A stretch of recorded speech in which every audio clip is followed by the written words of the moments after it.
ప్రేక్షకులకు నమస్కారం. ధ్యాన భారతీయం కార్యక్రమానికి సాదర స్వాగతం. ఈ ప్రపంచం మొత్తం ఆధ్యాత్మిక ప్రగతి వైపు అడుగులు వేస్తున్న నేపథ్యంలో ధ్యాన జగత్, శాకాహార జగత్, పిరమిడ్ జగతే ధ్యేయంగా పత్రిజీ గారి ఆశయ సాధన మేరకు ప్రతి ఒక్కరూ కూడా వెలుగువారై దేశ విదేశాల్లో విస్తృతంగా ప్రచారం చేస్తున్నారు. ఈ నేపథ్యంలో పిరమిడ్ మాస్టర్స్ యొక్క మనోగతాలు, వారి జీవితంలో జరిగిన ముఖ్యమైన సంఘటనలు, పత్రిజీ గారితో వారికున్న అనుబంధాన్ని పంచుకునే అపురూపమైన కార్యక్రమమే ధ్యాన భారతీయం. ఈ నేపథ్యంలో తాను ఒక రైటర్గా, ఒక టీచర్గా, ఒక ఫార్మర్గా, ఒక మోటివేటర్గా, ఒక పైమా ఇన్ఛార్జ్గా ఇలా ఎన్నో రకాల యాక్టివిటీస్ని సింగిల్ హ్యాండ్తో మేనేజ్ చేస్తూ పత్రిజీ గారితో చాలా సాన్నిహిత్యంగా మెలుగుతూ మొత్తం భారతదేశం విశేషంగా పర్యటన చేస్తూ ధ్యాన ప్రచారం చేసి తనకంటూ ఒక ప్రత్యేకమైన ముద్ర వేసుకున్నారు తోట రాజశేఖర్ గారు. ధ్యానమే ఆయన జీవితం, ధ్యానమే ఆయన ఆశయం. ధ్యాన సాధన కోసం ఆయన చేసిన కృషి అనన్య సామాన్యం. ఆ కృషికి నిదర్శనంగా ఆయన ధ్యానంలో ఉన్నత లక్ష్యాలను సాధించాడు. ఆయనే శ్రీ తోట రాజశేఖర్ గారు. ధ్యాన విజ్ఞానం ఆయనకు జీవిత పరమార్థాన్ని అవగతం చేసింది. జీవితాన్ని ఉన్నతంగా ఎలా మలచుకోవచ్చో తెలిపింది. ఆ ధ్యాన విజ్ఞానం అందరి సొంతం కావాలని సంకల్పించాడు. ఆ సంకల్పమే ఆయన్ను ఉన్నతుణ్ణి చేసింది. ధ్యాన ప్రచారానికి ప్రేరణనిచ్చింది. ఆ ప్రేరణతోనే ఆయన ధ్యాన ప్రచారం మొదలుపెట్టాడు. ఎందరో ఆసక్తిపరులను ధ్యానం వైపు మళ్లించాడు. అనేక సంవత్సరాలుగా బ్రహ్మర్షి పత్రిజీ నాయకత్వంలో ధ్యాన ప్రచారం చేస్తూ అందరికీ ఆదర్శంగా నిలిచాడు. ధ్యానమే ఊపిరిగా, దాని ప్రచారమే లక్ష్యంగా నిరంతరం కృషి చేస్తూ ఎందరెందరికో దిశానిర్దేశం చేస్తున్న ప్రముఖ పిరమిడ్ మాస్టర్ శ్రీ తోట రాజశేఖర్ గారి అంతరంగాన్ని ఆవిష్కరించే మహత్తర కార్యక్రమమే ధ్యాన భారతీయం. చూసి తరించండి. ఈరోజు వారితో మాట్లాడి మరిన్ని విషయాలు వారి మాటలో తెలుసుకుందాం. నమస్కారం అండి. నమస్కారం అండి. ముందుగా ప్రేమసి ప్రేక్షకులకు నా ఆత్మవరణాలను. తోట రాజశేఖర్ గారు, మీరు ధ్యానంలోకి ఎప్పుడు వచ్చారు? 2015 జనవరి 31 నా మిత్రుడి ద్వారా నేను ధ్యాన మార్గంలోకి రావడం జరిగింది. అది ఒక స్పిరిచువల్ బర్త్గా చెప్పొచ్చు. అప్పటి వరకు నా లైఫ్ ఒక రకంగా ఉంది. 2015 జనవరి 31 అనేది ఎప్పటికీ నా జీవితంలో మర్చిపోలేని రోజు. పత్రిజీ గారితో మీకు మొదటి పరిచయం ఎప్పుడు ఏర్పడింది? సో అదే రోజున 2015 జనవరి 31 రాజమండ్రి పేరవరం వశిష్ఠ గౌతమి పిరమిడ్ ఆధ్యాత్మిక క్షేత్రంలో మొట్టమొదటిసారిగా వారి చూడటం జరిగింది. సో అందరి గురువులకు భిన్నంగా ఉన్నాడు అనే ఫస్ట్ ఒక అభిప్రాయం కలిగింది. దగ్గరకు తీసుకోవడం కానీ, పలకరించడం కానీ, నేను ఒక మిత్రుణ్ణి అనే పాయింట్ ఆఫ్ వ్యూలో వారి యొక్క ప్రవర్తన ఉండడం చూసి నాకు చాలా ఆశ్చర్యం వేసింది మొట్టమొదటిసారిగా. That was my greatest inspiration. So first accept చేయడానికి, ఒక గురువుని యాక్సెప్ట్ చేయడానికి వారి యొక్క ఫస్ట్ ఇంప్రెషనే నాకు బలంగా ఒక సోల్కి కనెక్ట్ అయిందని చెప్పొచ్చు. ఓకే, రాజశేఖర్ గారు, మీరు ధ్యాన ప్రచారం అనేది ఎప్పుడు, ఎక్కడ, ఏ ప్లేస్ నుంచి స్టార్ట్ చేశారు? సో వన్స్ నేను మెడిటేటర్గా అండ్ శాకాహారిగా మారిన తర్వాత మెడిటేషన్ చేస్తున్నప్పుడు, సాధన చేస్తున్నప్పుడు వన్ ఫైన్ డే మార్నింగ్ 6 నుంచి ఈవినింగ్ 6 వరకు అలా ఒక 12 hours అలా సాధనలో ఉండిపోయాను. సో ఆ టైంలో ఇంట్యూషన్ బాగా నాకు ప్రేరణ జరిగింది. అంతర్ సహజ అవబోధన అంటారు కదా. ఆ టైంలో ఆ 12 hours మెడిటేషన్ సాధనలో పూర్తి ఎరుకతోటి ఒక బ్రహ్మానంద స్థితిలో, ఒక లాఫింగ్ బుద్ధలాగా నాతో నేను ఆనందించడాన్ని, రమించడాన్ని చాలా బాగా ఎంజాయ్ చేశాను. వన్స్ నేను ఆ ఆనందాన్ని పొందిన తర్వాత ఈ ఆనందాన్ని అందరికీ పంచాలి, this is really we need, ఈ హ్యాపీనెస్ అంటే ఇది అని నాకు అనిపించింది. So at that time I started to teach meditation to everywhere, పర్టికులర్గా education department, schools, colleges, institutions. I started journey from that day. Okay, మీరు ధ్యాన ప్రచారానికి బయలుదేరినప్పుడు ముఖ్యంగా జన సమీకరణ అనేది ఏ విధంగా చేసేవారు? పర్టికులర్గా ప్రోగ్రామ్కి ముందే, ఆర్గనైజింగ్ ముందే పాంప్లెట్ డిస్ట్రిబ్యూషన్ చేయడం కానీ, న్యూస్ పేపర్ లెటర్ ఇవ్వడం కానీ ఇలా జరుగుతుండేది. ఒక సండే రోజున కానీ, ఏదైనా ఒక హాలిడే రోజున ఆ ప్రోగ్రామ్ కండక్ట్ చేసుకోవడం, ఒక 6 to 8 ఆ ప్రోగ్రామ్ చేసుకోవడం. 7 days సప్తాహంగా మేము నిర్వహించేవాళ్ళం. ఒక 3-4 days బిఫోర్గానే మేము ఆ పాంప్లెట్ డిస్ట్రిబ్యూషన్ అవన్నీ చేయడం ద్వారా పీపుల్ కనెక్ట్ అయ్యేవారు. ఆ టైంలో మేము ఆ 7 days ఒక ధ్యాన సప్తాహం లాగా ఆ ప్రోగ్రామ్స్ చేయడం జరుగుతుండేది. ఓకే, మీరు ఎడ్యుకేషన్ ఇన్స్టిట్యూషన్స్లో ఎక్కువగా క్లాసెస్ తీసుకున్నారు. Yes right. So students response ఎలా ఉండేది? అద్భుతంగా ఉండింది. ఎందుకంటే ప్రతి స్టూడెంట్కి ఆ మెమరీ పవర్ అనేది, థాట్ పవర్ అనేది, గ్రాస్పింగ్ పవర్ అనేది చాలా చాలా ఇంపార్టెంట్. త్రూ మెడిటేషన్ ద్వారానే మనకు అవి అచీవ్ చేయగలుగుతాం. సో పర్సనల్గా నేను అది అచీవ్ చేస్తున్నాను కాబట్టి ఆ మెమరీ పవర్ని చాలా బాగా వాళ్ళకి ఎక్స్ప్లెయిన్ చేసేవాడిని. చాలా బాగా వాళ్ళు చదువుతున్న సబ్జెక్ట్ అంతా కూడా బాగా రిమెంబరింగ్ అనేది చాలా బాగా ఉండింది వాళ్ళకి. సో అదే వాళ్ళు ఫీల్ అయ్యేవారు. ఆఫ్టర్ మెడిటేషన్ తర్వాత మేము చాలా బాగా మెమరీని గ్రాస్ప్ చేయగలుగుతున్నాం థింగ్స్ని అని చెప్పేసి, ఆ సబ్జెక్ట్ని చాలా బాగా గ్రాస్ప్ చేయగలుగుతున్నాం అని చెప్పేసి. మీరు మొత్తం భారతదేశం పర్యటించారు కదండి, ఏ ఏ ప్లేసెస్ ఎక్కువగా కవర్ చేశారు? మెయిన్గా శాకారం నన్ను బాగా ఇన్స్పైర్ చేసింది ఈ పత్రిజీ గారి ఈ ప్యూసెస్ మూమెంట్లో శాకార జగత్ అన్న పదం. ఎందుకంటే నేను మొట్టమొదటిగా శాకారిగా మారాను. బిఫోర్ దట్ రెగ్యులర్గా నాన్ వెజ్ తింటుండేవాడిని. సో తెలీదు థింగ్ ఏంటనేది తెలియదు కాబట్టి తింటుండేవాడిని. ఎప్పుడైతే మొట్టమొదటిసారిగా పత్రికను కలిసినప్పుడు నీ శరీరం ఏమీ కాదు, ఇలా కాదు, చనిపోయిన జంతువులను పూడ్చిపెట్టడానికి అనే ఒక రకమైన పదప్రయోగం వాడేసరికి చాలా బలంగా లోపల అనిపించింది. ఇమీడియట్గా నేను ఒక ప్రామిస్ చేశాను నా మిత్రుడికి, ఎవరైతే నన్ను తీసుకెళ్లారో, ఈ రోజు నుంచి నేను ఒక శాకాహారిగా ఉంటానని చెప్పేసి. సో ఎప్పుడైతే నేను శాకాహారిగా మారానో ఈ ట్రూత్ని అందరికీ చెప్పాలి. ధర్మమా ధ్యానమా అంటే ముందు ధర్మం ఫస్ట్ అని చెప్పేసి చెప్తారు. సో అహింస పరమో ధర్మ, ధర్మో రక్షితే కాబట్టి ఫస్ట్ మనం ధర్మంలో ఉంటే ఆటోమేటిక్గా మనకి దైవిక లక్షణాలన్నీ వచ్చేస్తాయి కాబట్టి. సో ఆ టైంలో ఇన్స్పిరేషన్ బలంగా అనిపించింది. ఎప్పుడైతే నేను శాకాహారిగా మారానో తెలంగాణ అంతా కూడా స్ప్రెడ్ చేయడం. సో నాకు వచ్చిన ఫస్ట్ ఇంట్యూషన్ కూడా ఒక సండే రోజు నేను మెడిటేషన్ చేస్తున్నప్పుడు బలంగా లోపల నుంచి ఒక వాయిస్ వస్తుంది, ఇన్నర్ వాయిస్. ఏమని, ఈ సండే ర్యాలీ చేయాలి అనే ఒక రకమైన ఇన్నర్ వాయిస్ వస్తుంది. ఏంటి ఈ సండే ర్యాలీ చేయాలని చెప్పేసి కళ్ళు తెలిసి ఆ క్యాలెండర్కి వెళ్ళి చూసినప్పుడు October 2 గాంధీ జయంతి.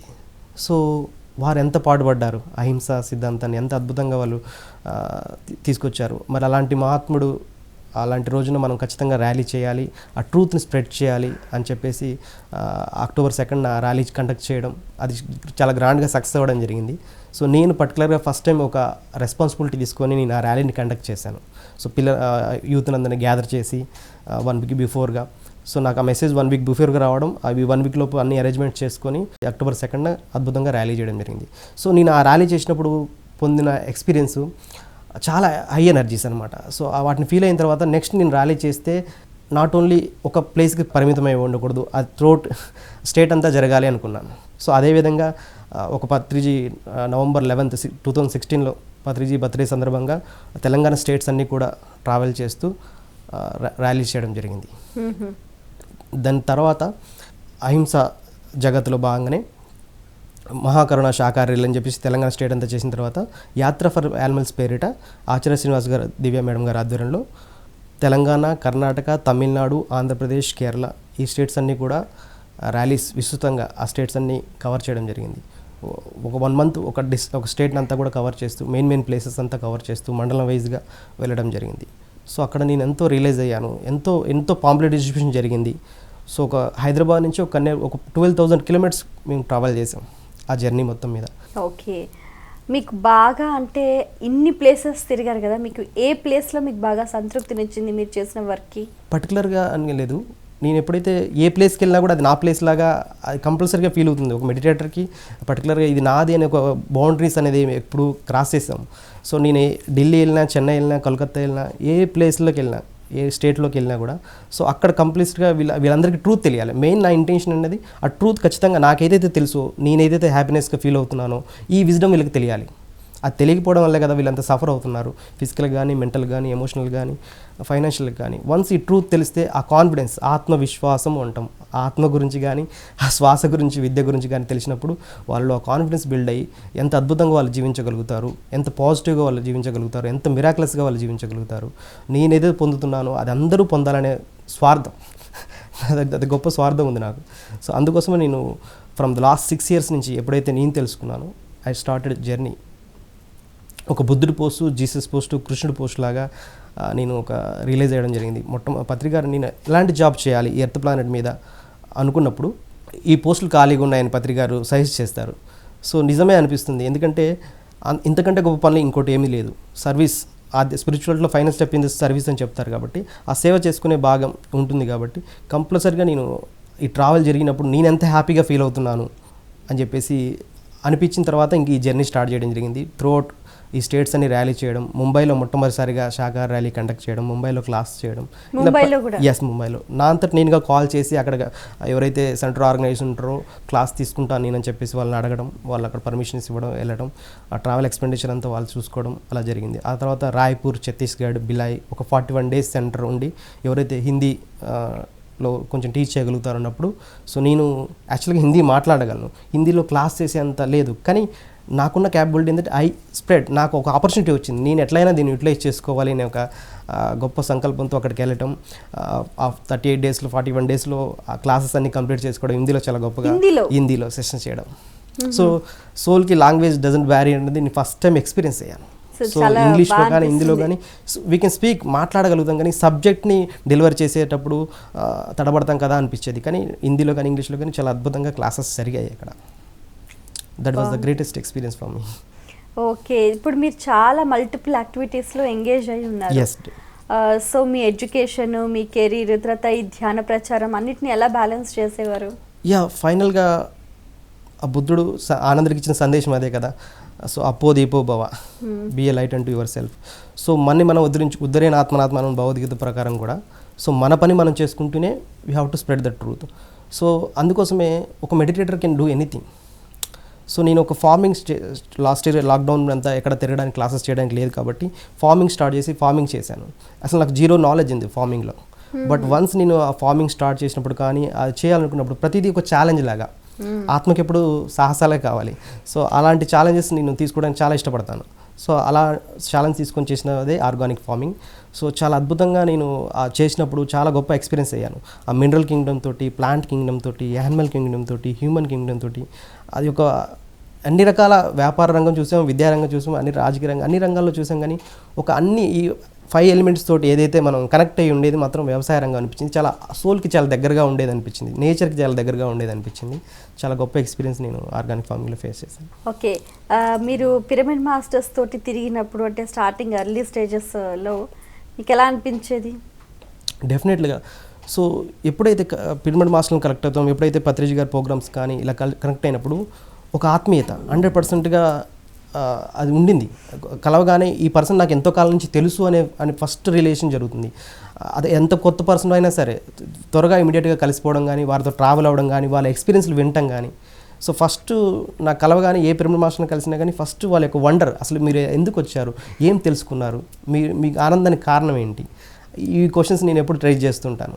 సో వాళ్ళు చెప్పినప్పుడు వాళ్ళ యొక్క డిఫరెంట్ సోర్సెస్ నుంచి, డిఫరెంట్ ప్రాబ్లమ్స్ నుంచి, వాళ్ళు ఆ సఫరింగ్ నుంచి బయటపడిన విధానం వాళ్ళు చెప్తున్నప్పుడు చాలా ఇన్స్పైర్ అవుతాను. సో అది నాకు చాలా అద్భుతంగా అనిపించింది. అందుకోసం ఎప్పుడు ఎక్కువ మాస్టర్స్తో కలవడానికి, ఇంటరాక్ట్ అవ్వడానికి నేను ఇష్టపడుతుంటాను. ఓకే, మీరు సర్వీస్ చేయాలని అనుకున్నప్పుడు ఏ కైండ్ ఆఫ్ సర్వీస్కి బాగా మీరు ముందుకు వస్తారు? మనకు తెలుసు సోషల్ సర్వీస్, స్పిరిచువల్ సర్వీస్ రెండు ఉన్నాయి మనకి, సామాజిక సేవ, ఆధ్యాత్మిక సేవ. సో మానవ సేవే మాధవ సేవ అని చెప్తారు.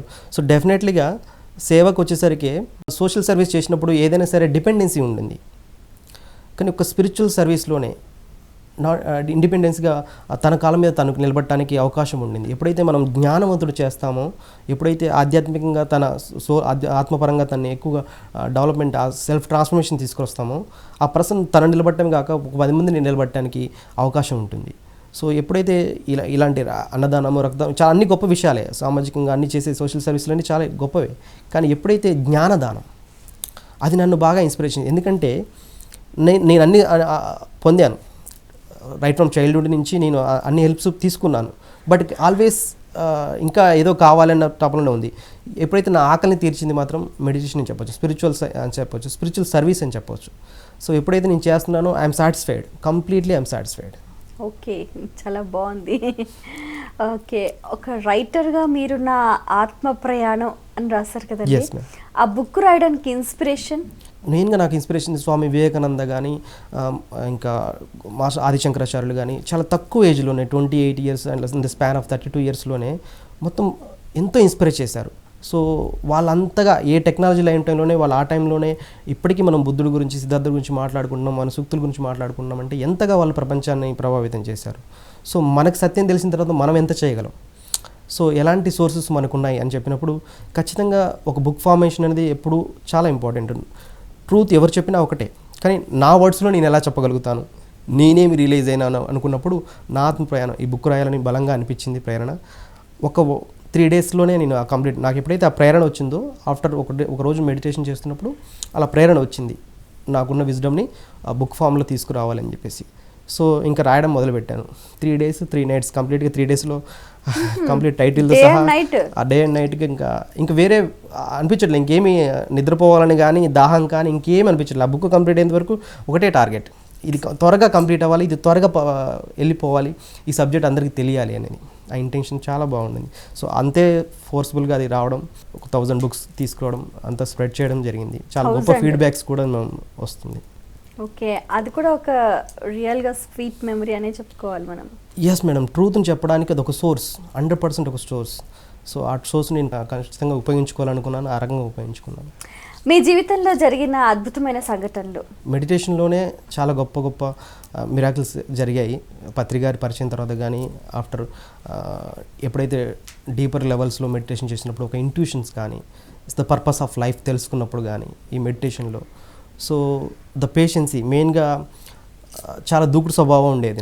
నా నేచర్ ఏంటంటే చాలా స్పీడ్గా అన్నీ అయిపోవాలి అనుకునే తత్వంతో ఉంటుండేవాడిని. బట్ ఎప్పుడైతే మెడిటేషన్ స్టార్ట్ చేశానో ద పేషెన్సీ, సో ఎంత పేషెన్స్ అంటే అంత పేషెన్స్గా తయారయ్యాను. ఫస్ట్ బెనిఫిట్ నేను పొందింది అది. సో ఇది ఒక నాకు మిరాకిల్ అని చెప్పొచ్చు. ఎందుకంటే అంత ఈజీగా నేను చూశాను, ఎన్నో రకాలుగా ట్రై చేశాను, బట్ అనుకున్నంత మాత్రం అది జరగలే. ఎప్పుడైతే మెడిటేషన్ చేశానో ఇన్బిల్ట్గా అది నాలో స్టార్ట్ అనేది మీలో పెంపొందింది, చాలా అద్భుతంగా పెంపొందింది. సో అది నాకు చాలా గొప్ప గిఫ్ట్ అనుకోవచ్చు. ఎందుకంటే చాలా స్పీడ్గా నాకే అనిపిస్తుండేది, ఏదైనా చాలా స్పీడ్గా చేస్తుండడం వల్ల దాని యొక్క ఎసెన్స్ నేను పొందలేకపోయేవాడిని. సో ఎప్పుడైతే చాలా కామ్ అండ్ స్టడీగా చేయడం మొదలుపెట్టాను, అది స్పిరిచువాలిటీలో మెయిన్గా అది ఉండాలి కాబట్టి సహనమే ప్రగతి అనేది. సో ఆ టైప్లో నేను స్పిరిచువాలిటీ నాకు చాలా గొప్ప ఎక్స్పీరియన్స్ అయ్యింది అది సహనం. ఓకే, ఇంకా మీరు సాధించిన అచీవ్మెంట్స్? సో పర్టికులర్గా మొత్తం నా లైఫ్నే సాధించానని చెప్పొచ్చు. కంప్లీట్గా చిన్నప్పటి నుంచే ఆ పేరెంట్స్ లేకపోవడం ఒకటైతే, సో నేను మెటీరియల్ సైన్స్ కంప్లీట్ చేయడం కోసం పార్ట్ టైం జాబ్ చేస్తూ ఒక MBA వరకు చదువుకున్నాను. ఇది ఒక సవాల్గా తీసుకున్నాను, ఎందుకంటే పైనుంచి అమ్మ నాన్న చూస్తుంటారు, నేను ఎలాగని చదవాలి అని ఒక తపనతోటి మెటీరియల్ సైన్స్ ఫుల్ చేసుకోవడం. ఆ తర్వాత జాబ్ చేయడం కోసం రావడం, హైదరాబాద్లో వచ్చి జాబ్ చేస్తుండడం. సో మనీ ఎన్ని చేసినా కానీ, ఇంకా ఎన్ని రకాలుగా ఫైనాన్షియల్గా ఉన్నా కానీ, సో లోపల మాత్రం ఒక డిస్సాటిస్ఫాక్షన్ ఉండింది. అది ఒక మెడిటేషన్లోకి వచ్చిన తర్వాతనే అది ఫుల్ఫిల్మెంట్ జరిగింది. సో అదే నాకు గొప్ప ఎక్స్పీరియన్స్, కంప్లీట్ నా లైఫ్ ట్రాన్స్ఫర్మేషన్ జరిగిందని చెప్పొచ్చు. సో నా లైఫ్ నేను సాధించాను, ఇప్పుడు నాకు ఒక క్లారిటీ ఉంది జీవితం పట్ల, సమాజం పట్ల, అన్నిటి పట్ల ఒక క్లారిటీ అనేది, ఒక కొంత క్లారిటీ అవగాహన అయితే వచ్చేసింది. దిట్ ఈస్ ద గ్రేటెస్ట్ అచీవ్మెంట్. ఇంతకంటే అచీవ్మెంట్ ఇంకా ఉండొచ్చేమో, కానీ ఇప్పుడు నేనున్న పాత్రలో కానీ, ఈ స్పిరిచువల్ పాత్రలో PSSMలో కానీ, ఈ స్పిరిచువల్ టీచింగ్ చేయడంలో కానీ, మెడిటేషన్ స్ప్రెడింగ్ చేయడంలో కానీ, వెజిటేరియనిజంని స్ప్రెడ్ చేయడంలో కానీ చాలా హ్యాపీగా నేను వెళ్తున్నాను. ఓకే, మీరు నిర్వహిస్తున్న, మీ ఆధ్వర్యంలో నడుస్తున్న మెడిటేషన్ సెంటర్ గురించి చెప్పండి. సో డెఫినెట్లీ దాని గురించి నేను మాట్లాడాలి, ఎందుకంటే సో నేను ఎప్పుడైతే మెడిటేషన్ నాకు ఇంట్రడ్యూస్ అయిందో, సో ఎప్పుడైతే నేను ఒక బుద్ధుడు పోస్టు, జీసస్ పోస్టు, కృష్ణుడు పోస్ట్ చేయాలని నిర్ణయించుకున్నాను, వాళ్ళు ఏం అచీవ్ చేశారు, ఆ అచీవ్ చేయాలంటే వాళ్ళు ఎంత సాధన చేశారు, మరి నేనేం సాధన చేయాలి, నేను ఎలా దాన్ని పొందాలి అనుకున్నప్పుడు, సో ఒక 6 months డ్యూరేషన్ పెట్టుకున్నాను. ఏదైనా సరే 25 years నా టైం, మనీ, ఎనర్జీ నేను మెటీరియల్ సైన్స్ కోసం పెట్టుకున్నప్పుడు, మరి స్పిరిచువల్ సైన్స్లో కూడా ఉండాలి కదా అని చెప్పేసి ఒక 6 months పెట్టుకున్నాను. ఈ 6 monthsలో what exactly Buddha found, what exactly Jesus found, నాకు అది తెలియాలి, ఏం మహోద్ ప్రవక్త ఏం సాధించారు, ఇవంతా తెలియాలి అనుకొని, సో నేను ఒక 6 months డ్యూరేషన్లో సాధన కోసం పెట్టుకోవడం జరిగింది. అప్పుడు నేను ఒక మెడిటేషన్ సెంటర్ 108 మెడిటేషన్ సెంటర్ అని చెప్పేసి ఖమ్మంలో ఉండింది. కంప్లీట్గా ఒక బ్యాగ్ తీసుకొని ఆ సెంటర్లోనే ఈ 6 months ఉంటూ, అక్కడికి వస్తున్న వాళ్ళందరినీ ఎక్స్పీరియన్స్లు అడుగుతూ, అక్కడ ఉన్న పుస్తకాలన్నీ స్వాధ్యాయం చేస్తూ, సో నేను గంటలు సాధన చేస్తూ, ఆ సెంటర్లో నేను ఆ 6 monthsలో ఈ 12 hours మెడిటేషన్ జస్ట్ రెగ్యులర్గా 1 hour అలా కూర్చుంటుండేవాడిని. వన్ ఫైన్ డే ఆ 12 hours కూర్చోవడం, ఆ 2 hours ఆ బ్రహ్మానంద స్థితిని, ఆ ఆత్మానంద స్థితిని రుచి చూడడం జరిగింది. సో సెంటర్ యొక్క ఇంపార్టెన్స్ ఏంటో నాకు బాగా అర్థమైంది. సో అందుకోసం ఇమీడియట్గా నన్ను ఏదైతే బాగా ఇన్స్పైర్ చేసిందో ఆ సెంటర్లో, సో నాకు పరిచయం చేసిన మిత్రుడు ఉన్నారు, రాము గారని, వారి ఆధ్వర్యంలో విధాత పిరమిడ్ ధ్యాన కేంద్రం అని చెప్పేసి ఖమ్మంలో చక్కగా ఒక సెంటర్లో ఒక ప్లాట్ఫామ్ ఉండాలి ట్రూత్ని స్ప్రెడ్ చేయడానికి అని అనుకున్నప్పుడు దాన్ని మార్నింగ్ 6 to 8, ఈవినింగ్ 6 to 8 స్పెషల్గా నేను కేర్ తీసుకుంటూ రన్ చేయడం జరుగుతుంది. ఓకే, రాజశేఖర్ గారు మీరు పైమా ఇన్ఛార్జ్గా కూడా బాధ్యతలు నిర్వహిస్తున్నారు Yes, కదండి, yes. వాటి గురించి తెలియచేయండి. So పైమా pyramid youth to spread meditation and అహింస. సో చాలా గొప్ప ఈ పదం వింటున్నప్పుడే సార్ చెప్తారు స్పిరిచువల్ వారియర్, ఒక స్పిరిచువల్ వారియర్ లాగా వర్క్ చేయాలని చెప్తారు. పిరమిడ్ మాస్టర్ అనేవాడు ఒక స్పిరిచువల్ వారియర్, యూత్ ఒక స్పిరిచువల్ వారియర్ అని చెప్పేసి. సో ట్రూత్ని స్ప్రెడ్ చేయడానికి ఈ యొక్క వింగ్ మాకు పత్రిక ఇచ్చిన ఒక గొప్ప ఆయుధంలాగా నేను తీసుకోవడం జరిగింది. సో ఎప్పుడైతే పైమా ఇన్ఛార్జ్గా నేను స్టార్ట్ చేశానో లైబ్రరీస్, ఖమ్మంలో ఉన్న లైబ్రరీస్ కానీ, కాలేజెస్ కానీ, ఇన్స్టిట్యూషన్స్ కానీ అప్రోచ్ అవ్వడం, సో స్పిరిచువల్ సైన్స్ యొక్క ఇంపార్టెన్స్ని, సైన్స్ ఆఫ్ మెడిటేషన్ యొక్క ఇంపార్టెన్స్ని తెలియజేస్తూ ఇది ఎంతవరకు రియాలిటీలో మనకి తీసుకొస్తుంది అని చెప్పేసి క్లాసెస్ నిర్వహించడానికి ఎక్కువ నాకు తోడ్పడింది. ఒక యూత్ని ఫామ్ చేసుకోవడం, ఒక టీమ్గా వెళ్ళి సబ్జెక్ట్ని డెలివర్ చేయడం, సైన్స్ ఆఫ్ మెడిటేషన్ని విస్తారంగా తీసుకురావడం జరిగింది త్రూ పైమా ద్వారా. ఓకే, మీరు ఒక మంచి టీచర్గా, ఒక మోటివేటర్గా, అలాగే ఈ ధ్యాన ప్రచారం చేసినప్పుడు ఇప్పుడు ఎంతమంది వీళ్ళు ధ్యానులుగా మారారు సుమారుగా? నాకు తెలిసే ఇప్పుడు రాజశేఖర్ అని నా పేరు వస్తే కనుక ఒక ధ్యాని, ఒక శాకాహారి, ఇంక వేరే ఏం లేదు అన్నట్టుగా మొత్తం స్ప్రెడ్ అయిపోయింది. నా చుట్టూ ఉన్న వైబ్రేషన్స్ అంతా కూడా అలా స్ప్రెడ్ అయిపోయింది. నా ఫ్యామిలీస్లో కానీ, నా ఫ్రెండ్స్లో కానీ ఎవరు కాల్ చేసినా కూడా దానికోసమే ఫోన్ చేయడం, దాని గురించి ఇన్ఫర్మేషన్ తీసుకోవడానికే ఉన్నారు. సో మొట్టమొదటిగా నేను ఎప్పుడైతే మెడిటేటర్గా మారానో నేను పుట్టి పెరిగిన ఒక విలేజ్లో స్ప్రెడ్ చేయడం జరిగింది. సో ఆ తర్వాత నేను చదువుకున్న స్కూల్స్, ఒక ఫస్ట్ స్టాండ్ నుంచి 10th స్టాండ్ వరకు చదువుకున్న స్కూల్స్ కానీ, ఇంటర్మీడియట్ కాలేజ్ కానీ, డిగ్రీ కాలేజ్ కానీ, ఈ అన్ని చోట్ల కూడా ఈ మెడిటేషన్ని, ఈ వెజిటేరియజంని తీసుకురావడం జరిగింది. సో అన్ని చోట్ల నా ఫ్యామిలీ సరౌండింగ్స్లో అన్ని ఊర్లలోకి వెళ్ళి నాకు తెలిసిన ప్రతి ఒక్క ఫ్యామిలీ రిలేటివ్ దగ్గరికి వెళ్ళి, ఫ్రెండ్స్ దగ్గరికి వెళ్ళి నేను ఈ విజ్డమ్ని నేను ఏదైతే పొందానో అది షేర్ చేయడం జరిగింది. ఓకే, ఇన్ని సక్సెస్ని మీరు ఎంజాయ్ చేస్తున్నప్పుడు, ఈ విషయాలు పత్రి సార్కి తెలిసినప్పుడు, మీరు వారి సమక్షంలో ఉన్నప్పుడు మీకు ఎటువంటి ప్రశంసలు, ఆ సిచ్యువేషన్ ఎలా ఉండేది? ఇప్పుడు చూసినా సార్ మోటివేట్ చేస్తూ ఉంటారు. సో ఎప్పుడు ఏ పని చేయడానికి ఇది ఇలా చేస్తున్నానని చెప్తే చాలు వాళ్ళు ఇంకా డూ అని చెప్పేసి వెంటనే ఎంకరేజ్ చేయడం అనేది ఎప్పుడు పత్రిక చేస్తూ ఉంటారు. అది నీ డెవలప్మెంట్ కోసమే, నీ బాగు కోసం చేస్తున్నావు, ఎవరు చేసుకున్న వారికి చేసుకున్నంత మావదేవా అన్న సబ్జెక్ట్ ఉంది కాబట్టి, సో ఎంతగా నువ్వు స్ప్రెడ్ చేస్తే అంతగా నీకు wisdom, teaching is the best way of learning అంటారు కాబట్టి, so you have to teach అన్నది నేను చాలా బలంగా విశ్వసిస్తాను. అందుకని పత్రిక ఎప్పుడు వారికి పర్టికులర్గా ఏం తెలియకపోయినా, వారు ఏం పర్టికులర్గా సజెస్ట్ చేయకపోయినా కానీ ఈ విజ్డమ్ నా చివరి శ్వాస వరకు అది ఇంకా స్ప్రెడ్ చేయాలనేది బలంగా నేను తీసుకున్నాను. రాజశేఖర్ గారు, మీ బుక్ గురించి, అందులో ఉన్న విషయాల గురించి తెలియచేయండి. సో డెఫినెట్లీగా మేడం. సో మెయిన్గా ఇన్స్పిరేషన్ ఏంటంటే ఎన్నో పుస్తకాలు చదవడం జరిగింది. ఎన్నో పుస్తకాల్లో ఎంతో విజ్డమ్ని నేను గెయిన్ చేయడం జరిగింది. సో అందులో నేను ప్రతి పుస్తకం చదువుతున్నప్పుడు ఏదైతే నన్ను బలంగా టచ్ చేస్తుందో అది నేను ఖచ్చితంగా ప్రతి నోట్ చేసుకుంటేవాడిని. సో ఈ పాయింట్స్ అన్నీ నోట్ చేసుకున్నప్పుడు ఇదంతా కూడా మళ్ళీ ఒక బుక్ ఫామ్లో తీసుకురావాలని నేను అనుకునేవాడిని. సో నేను చేసినప్పుడు క్లాసులో చెప్పిన కానీ ఆ పాయింట్స్ని రేస్ చేయడం కానీ అది అంతగా నన్ను ఇన్స్పైర్ చేసినప్పుడు అది ఖచ్చితంగా అందరినీ ఇన్స్పైర్ చేస్తుందని ఒక గొప్ప భావంతో, సో నేను ఈ 6 yearsలో ఏదైతే నా స్పిరిచువల్ పాత్లో ఎన్ని పుస్తకాలు చదివానో అందులో ఉన్న కంటెంట్ అంతా కూడా నేను ఒక బుక్ ఫామ్లో నోట్స్ రూపంలో తీసుకురావడం జరిగింది. సో ఎప్పుడైతే బుక్ రాయాలనే థాట్ వచ్చిందో, పర్టికులర్గా నా జననము, నా బాల్యము, నా విద్యాభ్యాసం ఇవన్నీ చేస్తూ స్పిరిచువాలిటీని ఇప్పటి వరకు ఓల్డ్ ఏజ్ స్పిరిచువల్ మాస్టర్స్ కానీ, న్యూ ఏజ్ స్పిరిచువల్ మాస్టర్స్ కానీ ఎలా వారి విజ్డమ్ని షేర్ చేశారనే ఒక కంటెంట్ తోటి, సో ఒక 10 మంది ఓల్డ్ ఏజ్ స్పిరిచువల్ మాస్టర్స్ని, ఒక 10 మంది న్యూ ఏజ్ స్పిరిచువల్ మాస్టర్స్ని తీసుకొని వాళ్ళు వెజిటేరియనిజం గురించి కానీ, వాళ్ళు మెడిటేషన్ గురించి కానీ, వాళ్ళ ఎలా వాళ్ళ పాత్ని వాళ్ళు చూస్ చేసుకున్నారు, వాళ్ళు ఎలా డెలివర్ చేశారన్న దాన్ని ఈ బుక్ నా ఆత్మ ప్రయాణంలో నేను ఏమి ఇన్స్పైర్ అయ్యానని చెప్పేసి రాయడం జరిగింది. అలా ఓల్డ్ ఏజ్ స్పిరిచువల్ మాస్టర్స్ని తీసుకోవడం జరిగింది. బుద్ధుడు, జీసస్ క్రైస్ట్, మహమ్మద్ ప్రవక్త, ఆదిశంకరాచార్యులు, పోతులూరు వీరవేంద్ర స్వామి, యోగి వేమన, అలాగే పరమహంస యోగానంద, లారీ మహాశయులు, యుక్తేశ్వరగిరి గారు, మహోతార్ బాబాజీ గారు, అలా ఒక 10 మంది మాస్టర్స్. అదేవిధంగా new age masters Richard Bach, Carlos Castaneda, Annie Besant, lady beater, so వీళ్ళ యొక్క 10 members.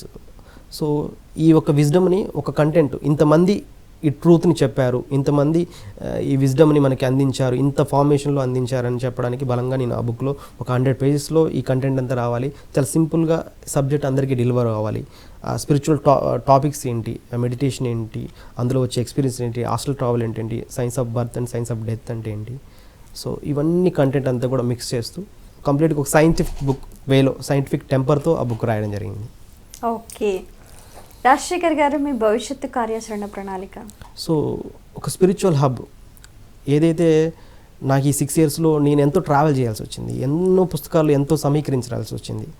సో ప్రతి ఒక్కరికి ఎవరైతే ఆ స్పిరిచువల్ సీకర్స్ ఉంటారో వాళ్ళకి చాలా ఈజీగా అవైలబుల్గా ఉండే విధంగా ఒక స్పిరిచువల్ హబ్ పేరిట సో ఒక సెషన్స్ వైజ్గా ఒక 21 డేస్ సెషన్, ఒక 41 డేస్ సెషన్స్ కండక్ట్ చేస్తూ మెడిటేషను అండ్ స్వాధ్యాయము అండ్ సత్సంగము సో ఇవి నిర్వహిస్తూ కంటిన్యూస్గా ఒక స్పిరిచువల్ హబ్ పేరు మీద అలా స్టార్ట్ చేసి సో ఒక టీమ్స్ వైజ్గా స్టూడెంట్స్కి పర్టికులర్గా, ఓల్డ్ ఏజ్ పీపుల్కి ఒక పర్టికులర్గా సో ఇలా ఒక గ్రూపులుగా డివైడ్ చేసుకుంటూ ఒక సెషన్స్ కండక్ట్ చేస్తూ ఆ ట్రెక్కింగ్స్లో తీసుకెళ్ళడం కానీ, ఆశ్రమ జీవితాన్ని వాళ్ళకి పరిచయం చేయడం కానీ, మనకి నెంబర్ ఆఫ్ ఆశ్రమాస్ ఉన్నాయి. సో ఇలా వాళ్ళకి ఆ పరిచయాన్ని, స్పిరిచువాలిటీని కంప్లీట్గా వాళ్ళకి పరిచయం చేయడం కోసం ఒక ఆత్మశోధకులుగా వాళ్ళకున్న తపనని కొంచెం నిర్వర్తించాలని చెప్పేసి అదొక బాధ్యతగా తీసుకోవాలనుకుంటున్నాను. పత్రి గారితో నాకు మెడిటేషన్ చేస్తున్నప్పుడు కానీ చాలా గొప్ప గొప్ప ఎక్స్పీరియన్సెస్ ఉన్నాయి. నేను మెడిటేషన్లో మొట్టమొదటిసారిగా వారి యొక్క విశ్వరూపాన్ని చూడటం జరిగింది. సో వాట్ ఈజ్ పత్రిజీ అని చెప్పేసి సో రెగ్యులర్గా నాకున్న ఎక్స్పీరియన్స్లన్నీ కూడా త్రూ ఇంట్యూషన్ కానీ రియాలిటీలో ఏదైతే నా డే టు డే లైఫ్లో మెడిటేషన్ ఎంత ఉపయోగపడుతుంది ఇలాంటి ఎక్స్పీరియన్స్లో నేను ఎక్కువగా ఫేస్ చేశాను. బట్ పర్టికులర్గా పత్రిజీ గారి విషయంలో మాత్రం వారిని ఒక తిరుమల కొండ మీద లాంటి ప్లేస్లో ఒక ఏంజల్ డ్రెస్ కోడ్లో ఒక బంగారు వర్ణపు వస్త్రంతో వారి యొక్క వర్ణంతో చాలా అద్భుతంగా నేను ఆ విజన్ని నేను కంప్లీట్గా అది ఒక రియాలిటీలో చూస్తున్నట్టుగానే అది నేను ఫీల్ అయ్యాను. సో వాళ్ళు ఒక ఇండివిజువల్ పిరమిడ్లోకి వెళ్ళి మెడిటేషన్లో కూర్చోవడం అదొక ఎక్స్పీరియన్స్ నేను చాలా బలంగా పెరిగాను.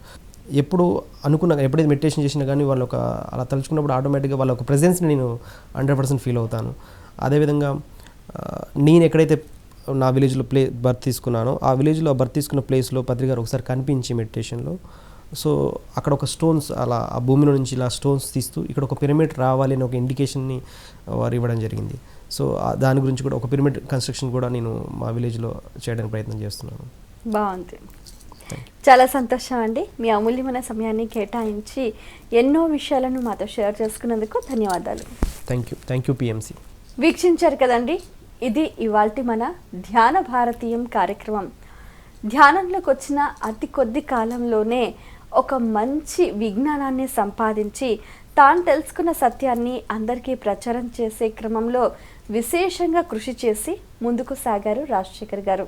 అలాగే ఆసక్తి ఉన్నవారు కూడా ధ్యానం చేయండి, ధ్యాన ప్రచారం చేయండి. మరో కార్యక్రమంలో మళ్ళీ కలుసుకుందాం. అంతవరకు సెలవు, నమస్కారం.